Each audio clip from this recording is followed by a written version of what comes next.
when people are going to read your book. They expect more from you, I think. And having an understanding of that while still maintaining accessibility to readers.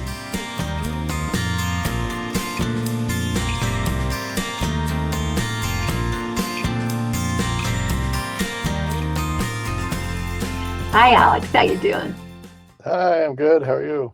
I'm doing well, thank you.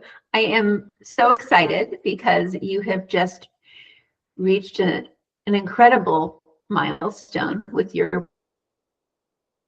Can you tell us what you're working on and what you've just achieved in terms of milestone? Yeah, I've been working on a historical novel for a long time, and finally finished the first draft completely. How did that feel? Good, good. It still hasn't really hit me. Uh, it's a bit of an unreal feeling, and it still hasn't quite sunk in. Uh, but it will. You know, it's I'm already I've already projected forward into the editing stages, and I've been doing that for a little while anyway. So I think that's part of it. And then I think until I get my second full draft done, it won't quite feel like it's there, because it still feels unfinished, you know. Right, because as you've been writing, and as you've been growing in your writing and finishing up this first draft, all the things that need to be done, it's become more clear, more apparent what you need to do. So you've got a lot to do, and you've got a lot to organize, which is what we're going to talk about today. But first, I want you to share a story about how you felt about 2 chapters before you finished. I just love that story. How did you feel about those last few chapters and actually executing them? It was fun. I mean, I do have to say that since I've joined the Bardsy group, my writing has gotten 3 times better. And I've been writing for a long time, but this really boosted my ability to think strategically about the chapters that I'm writing, and then the revisions of the ones I've already written. And yeah, I've learned a lot. And so the last few chapters actually came more easily than previous ones had. And the challenge of really getting into the scene and figuring out like how to feel through it just felt more natural. And I feel like the later chapters are better than all the previous ones. I think letting go sometimes, I have with a lot of my writers, they're very reluctant to let go, as if they'll never be with those characters again, and they don't want to say goodbye.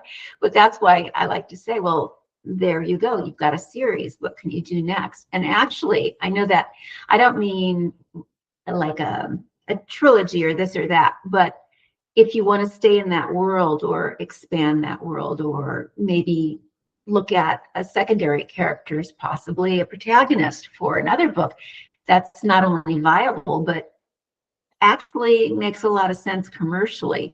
Not that that's what drives us, but it is something to think about. I remember when I sold my first book, I got a call from my agent 2 days later saying, the editor just called me and wants to know what else you got for her. It's like, holy crap. So I had to go literally and write a second book immediately. Luckily, I was writing children's books that are 32 pages, so that wasn't a really big deal. It was not like a 500-page novel, but they are thinking that way. So if you love your characters, you can retain them. You can retain the story world. You can take all the research that you've done and co-opt some of it for something else and expand out of that, or explore a different theme within the world or a different character, etc. So you never have to really say goodbye. But that was what I remember you saying, I don't know if I really want to finish this. That's what I remember. And I kind of loved that, because we do get so invested in our characters. I do a lot of biography, and man, woman, dog, it doesn't matter who I'm writing about. I always fall in love with them a little bit, by the end. And it's hard to say goodbye. So in a really good novel, you feel that attachment that the writer has. And I know, and I'm just going to say that with your story, you started in a group where half of the writers were not into historical fiction, but you made them true. Was something so resonant about Niccolo Amati, who is the subject of your book, that it sort of transcended the genre. While meeting all the genre expectations, it transcended genre. And that's important whether you're writing speculative fiction, you're writing post-apocalyptic zombie novels, whatever you're doing, there has to be that resonance and that universal sensibility in really good writing. And that difference is what probably gets people published these days. It's not just the genre and meeting those expectations, but exceeding them, standing out in some way. So I think you're on the road to that. So now what I want to ask you to do, we're going to look at today your first draft as you have sort of outlined it for us. But before that, I wanted you to do an MCS for us, a minimum complete story, which we've talked about before in a lot of our videos, and you've done it in our workshops a lot, Alex, like a trooper.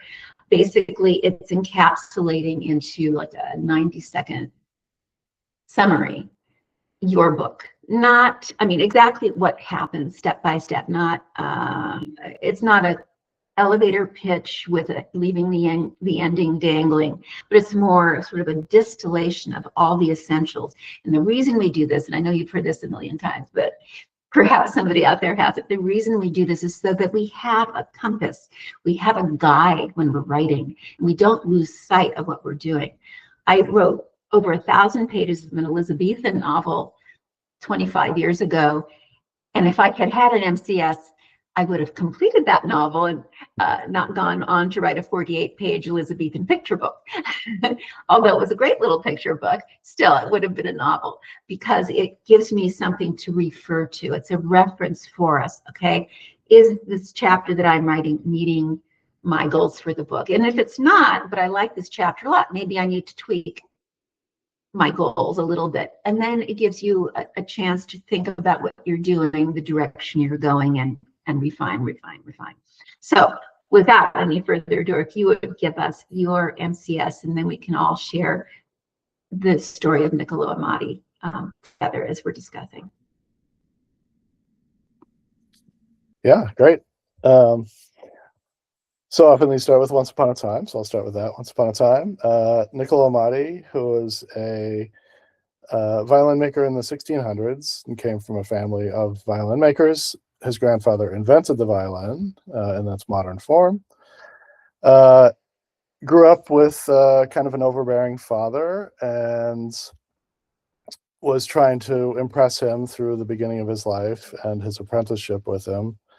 And when the apprenticeship finishes, his father, his mother, and the rest of his family die in the plague of 1630. And he's the only one left, except for his half-sister, who he reconnects with. And after losing everything, the two of them sort of rebuild a life together. And he tries to sort of recreate a family, the family that he lost, with initially, because he's not married, initially with apprentices from outside his family, and then some cousins who end up having tragedies of their own and move into his house. So he becomes a kind of a collector of stray people who need a place to live and some love. And along the way, he rebuilds his workshop, creates the grand pattern, which is his major innovation to violin making, which pretty much set the precedent for all violins we have today.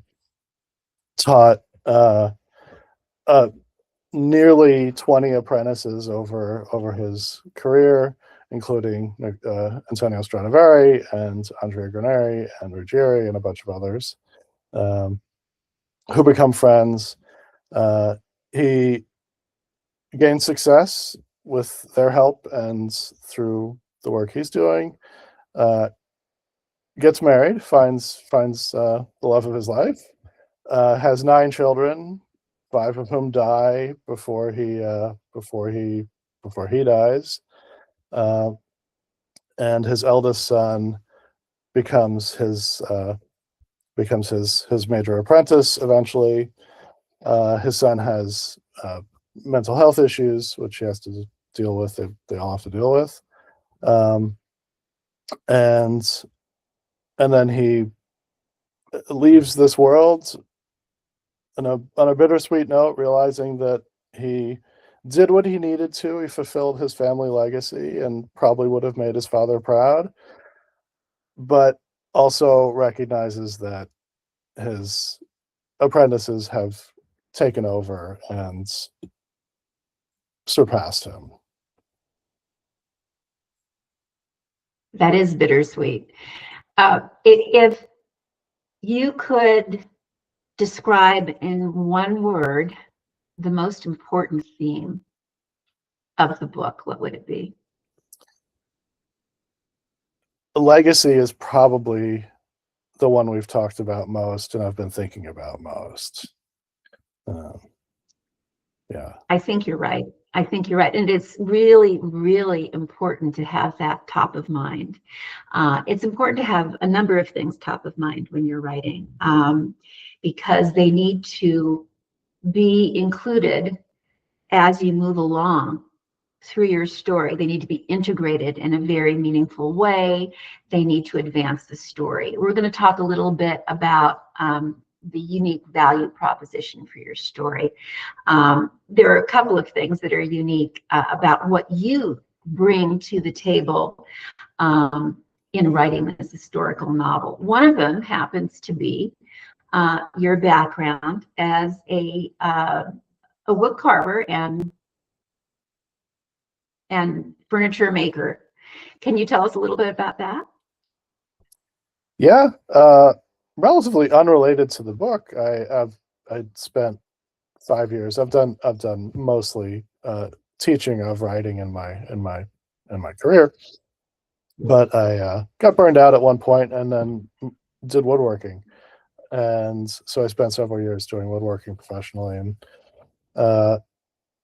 that I think really helped inform this project because it just brought me closer to an understanding of the wood and the tools and the processes and the smells and all the physical sensory details as well, but also just the mentality, what does it feel like to do this day by day. And that's something that you have either very directly and as a major focus put into every chapter, or you have referred to in a more subtle way in each chapter, whether it's him walking, perhaps the chapter has to do with something else, but he's walking through his workroom and you can see the dust in the air that's being filtered, through the light. Something, it can be a minor detail or a major plot point, but it's omnipresent. And that is something that's super important. And that also ties in with the whole notion of legacy as well. Everything begins to tie together, and that's what happens in a good story. Now, aside from the woodworking, you mentioned that you are an English professor. You've been working at the university level for over 30 years. Is that correct? Am I dating you a little bit? Over 20 years, we'll say. 24, yeah. 25 years. And that was after being at Iowa in the MFA program, arguably the best creative writing program in the country. Is there anything about Iowa that prepared you for this project? I'm sure there was, but what in particular was the most important thing about Iowa for you?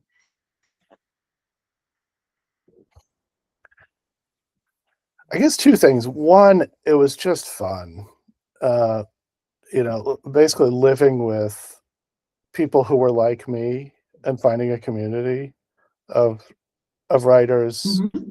And most of what we did was talk about our work and talk about our projects and possibilities and our favorite books and so on and so on.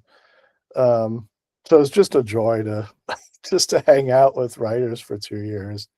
The Mhm. other was just the trial by fire of um, critique and learning how to understand workshop and uh, and listen and realize that maybe a reader doesn't quite understand something that you're doing in a chapter or a story, but if they point something out, there's something to work on there. Even if their solution isn't the right one for you, there's that when a reader notices something, take a second look at it, right?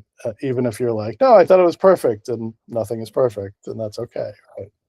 Exactly. So you've mentioned the two most important things that I think that you can get from any program. One is that camaraderie with other writers, not getting approval from your mother or your wife or your cat, but really getting to discuss the nuts and bolts of writing, the agony and ecstasy of writing with other people who are doing it full time, who have their hearts and souls invested in the process, which is so often isolating. We tend to live in, I like to describe it as a silo of our own self-doubt, most of the time. So having that community is huge. And we try and replicate that for you at Bards. And the other thing that you mentioned that's important is having readers. It helps that they happen to be writers, but having that feedback, because once your book is out, you're not sitting on the reader's shoulder going, oh, well, don't worry, that's in the next chapter. Or if you have that reader saying, I didn't get this, or you lost me here, or this was unclear, or this exposition really took me out because I was analyzing your syntax and I didn't really, those are the things that you need to hear. And that's why we revise and revise and revise until our keyboards are bloody. Well, okay, that's a bit of a stretch, but that's why we have to do that. We have to get it as good as we possibly can before it even sees a query to an agent, or possibly to an editor, but more likely an agent, because we have to be able to convince the people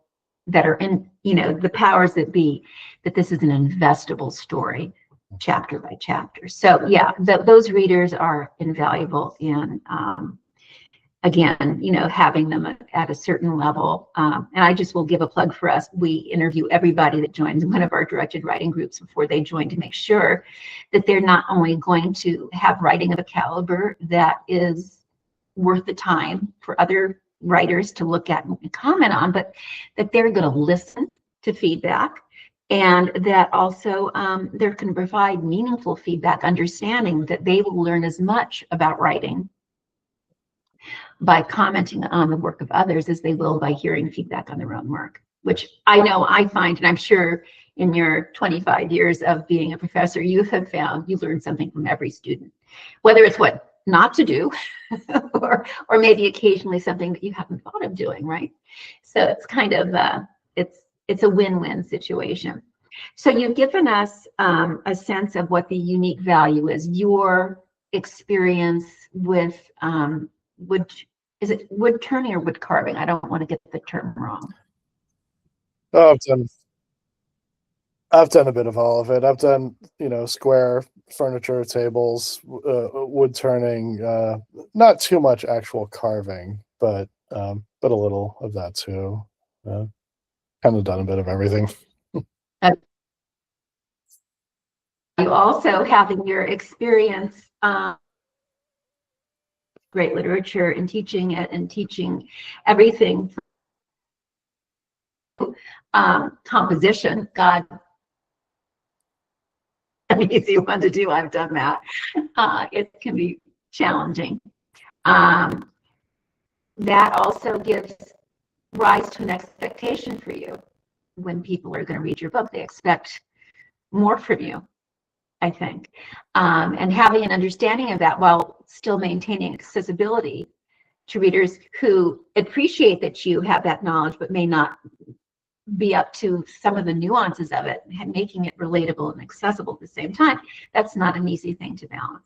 So you have those things coming in. You also have that very strong sense of this being a book about legacy, and that is very, very relevant regardless of what area you're writing about. It's something that we all struggle with. What will we leave behind? What do we have to offer? Is there a world left to leave things behind for? Will we have our own children and etc., in this lovely world of ours, to leave things to?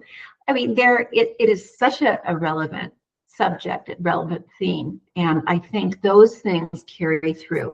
And what we're going to do next, and I'm hoping Adam will join us for this, is that we're going to take a look chapter by chapter at how you're pulling all of these elements through the work, because you're entering a critical phase in your second draft. You have worked out the narrative, the plot points, the character development. Now it's time to go back into it and make sure everything is fitting together and seeing how you can make the book even better on a number of different levels. So even in that first draft, you have to do it. But after you've got the whole second draft, you have been thinking as you progress about all the different ways you want to fine tune what came before, because you got more and more confident, and you developed more clarity about what you were writing as you move forward with this draft. So it's going to be an interesting challenge moving forward, and I hope that you will occasionally document your progress with us so that we can share in the excitement and the challenge of it. But I think what we're going to do is we're going to ask Adam to come in for this next section, okay? And he is going to go through your outline that you've developed with all of these things in mind.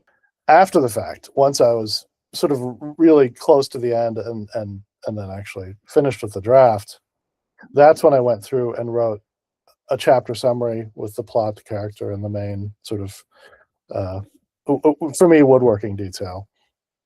And seeing that all laid out was amazing. I think it really, really accelerated what would have taken significantly longer just looking at the manuscript directly, because I had to reframe, why is each chapter there, and why is each character there, and how does this all matter, and what does my protagonist want in each chapter, for example. And clarifying that will let me know what to do with the revisions more efficiently. And it's been nice to just see the whole project as a single unit, with a good level of detail. I think it's been brilliant. Yeah. Okay, on that note, we're going to bring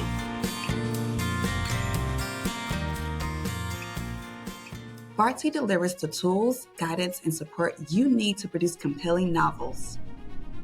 Our well-researched and thoroughly tested approach includes our minimum complete story, a 90-second exercise that keeps your writing on track while fueling creativity. Bardsy Publishability Index, a 23-dimension checklist that offers attainable goals and provides actionable feedback. And our brand new comprehensive character developer that helps you construct unforgettable characters. Come see for yourself at Bardsy.com today. Try our workshop or enter our first chapter contest. Then, when you're ready, Elite Membership delivers writing groups, personal coaching, and a curated community. With Bardsy, your work will captivate everyone, from agents to publishers, and, most importantly, your readers.